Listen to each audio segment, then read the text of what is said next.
திருச்சியில் பாய்லர் தொழிற்சாலை பணியாளர்களுக்கான கூட்டுறவு வங்கியில் அக்டோபர் 31ஆம் தேதி இரவு வங்கியின் ஜன்னலை உடைத்த கொள்ளையர்கள் சூட்கேஸில் இருந்த 1,47 லட்சம் ரூபாயை கொள்ளையடித்துச் சென்றனர். திருவரம்பூர் போலீசார் இதுகுறித்த சிசிடிவி காட்சி பதிவுகளை தற்போது வெளியிட்டுள்ளனர்.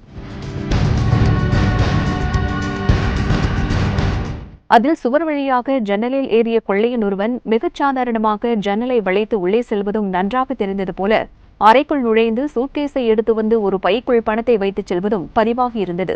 வங்கியின் லாக்கர் கதவு திறக்கப்படாத நிலையில்தான் காசாளரின் அறையில் இந்த பணம் ஒரு சூட்கேஸில் வைக்கப்பட்டிருந்தது.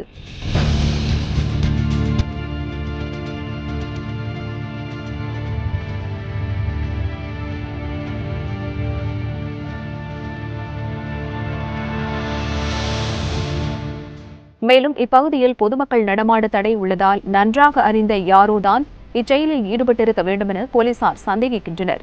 இதுகுறித்து தொடர் விசாரணை நடைபெறுகிறது.